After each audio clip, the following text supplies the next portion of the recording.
on Soccer Zone. My entire team is here.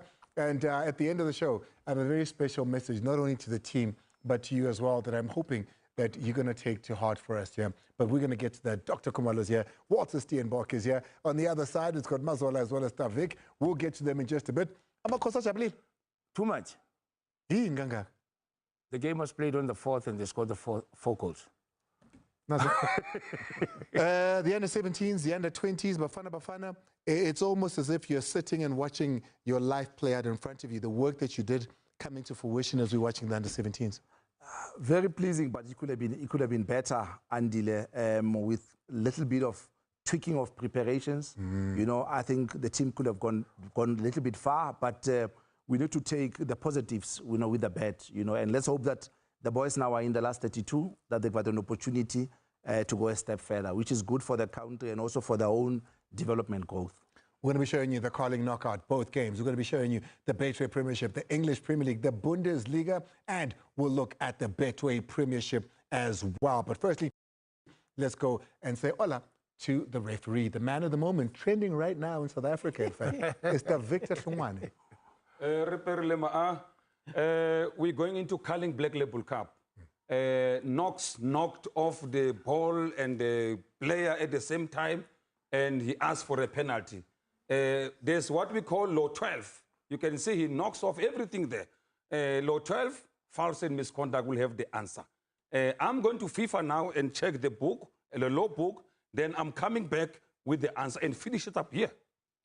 Oh, he'll finish it up there. But starting it is the news segment with the Super Journal, the #1 journalist in all of South Africa, who's going to be headed, of course, to Morocco, and will be broadcasting Soccer Zone from there. Utlelekaya, we want you to be a part of the show. And in order to do so, please do comment. We are on Facebook, X, we're on Instagram, we're on sabcsports.com, where you can find all of Mazola's stories, as well as on TikTok. Orlando Pirates, they have the best defensive record in the PSL, right? The best one. What has been key to this? What has been the big difference of this? What is it that they are so good defensively? What are your thoughts? Mazola, don't give me your thoughts. Give me the news.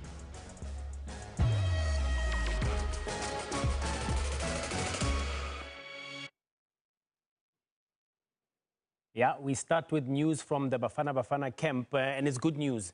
No injury updates. The squad that coach Hugo Bruce selected and picked just last week at Safa House confirmed as it is leading up to the friendly international against Zimbabwe. But what the coach did allude to, though, and I'm going to come back to Dr. Khumalo about this topic, he is looking for a number 10. We know as it stands, doubts over whether Themba Zwane will make it to that Africa Cup of Nations later this year. Angola, Egypt and Zimbabwe await. Here's coach Hugo Bruce talking about tactics leading up to the Total Energies Africa Cup of Nations.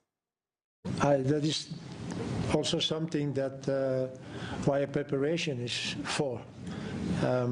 We have to be prepared on everything, and maybe when you compare with the previous AFCON, we have a team in our group, Angola, that is a quite different type of tactic than normal other African teams. So we have to be prepared for that, and we will try to do it during the preparation. So. Now let me ask the legend now, Dr. Khumalo. It's going to be important, obviously, how Bafana play, but worries, as I said, Themba Zwane, a doubt. He's tried Sipho Mbule there, and he's looking at a couple of other options. How important is it to fine-tune the squad leading up to the match? I think that's a critical point and position. My memory or my experience, there's 3 moments of play, which is defense, attack, and transition. So clearly in defense and transition is sorted, but then the attacking moment or phase, this is critical because remember the initiator of the attack is the jersey number 10, who has been giving a free role. So if you don't have that in the modern football, clearly you won't be able to attack. So I don't want to come in here very quickly. Yeah. But if he's saying Themba Zwane is not available, yeah, what 3 or 4 or 5 options do we have at 10? I mean, obviously, you know, he's not speaking about Mbule. Yeah. Who else is there? It's difficult to point out at the moment, but I would like to believe that the boys in the PSL, they've raised their hands. So it's easy for us there must be a number 10.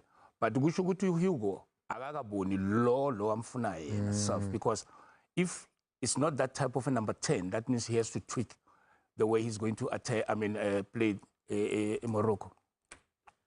Now let's get to some more good news. The Premier Soccer League had its annual general meeting on Thursday last week, and some notes are made here that the PSL maintaining a profit for a consecutive year, although it's dropped ever so slightly from 33.9 million to just 2.2 million. But what's good news also is that the revenue keeps climbing up. This is a 1 billion rand industry as well, 9% rise in terms of due to a strong sponsorship income, and the league continued to distribute this across all clubs, spending roughly 60 million as well. That's come from broadcast sponsorships as well as others like the Carling Knockout, MTN 8 and Nedbank Cup as such. But for more on this, you have a breakdown on sabcsport.com tomorrow as I break down what happened at the AGM. Sticking with that PSL meeting last week, obviously the Board of Governors gathered, and what was important here, discussion was around the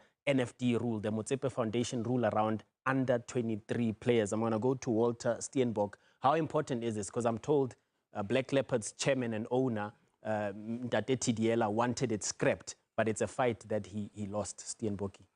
Yeah, Mazola, it's very important that we have to understand that we've got to safeguard the game. You know, and in other progressive leagues in the world, like in the German Bundesliga, for example, you know, they advocate for 12 players, you know, who 8 of them must be homegrown, but also the under 21 rule is very, very important. But this is just to safeguard the game, because as much as you have the DDC, you still have a good crop of players who are under 23, who needs to play at least at NFD level, and that can only help to be able to help those players to come into the chain, because remember, the chain tournament also now becomes a breeding ground for these players. But again, for me, this is a very, very good decision, and more decision needs to come in. You know, especially I was talking to Dr. off air, even the decision to say, how many local goalkeepers do you have also in the Premier League and in the First Division? Because there's been now an outcry of teams now having 3 foreign goalkeepers in the league. So this is very, very good, but precisely to safeguard the game. Absolutely. Speaking of good decisions, Chippa United are set to take one. Whether it will be a good one or not, we'll see as the season progresses. Bongani Sam set to go back to Eastern Cape, having left Kaizer Chiefs as a free agent, tried his luck at TS Galaxy, but that did not materialize. Now about to join Chippa United. But for all this and more, keep it locked on sabcsport.com. Thank you, Killer. Appreciate it. That's Mazola Molefe. Do follow us, of course, as SABC Sport, and go to sabcsport.com for all of these stories. The Betway Premiership, you know, we're going to get to all those games because there were games midweek before, of course, the weekend gave us the knockout. But we've taken all of that and we've chosen one player across all the leagues that we show you here at SABC Sport. Have a look at the MVP.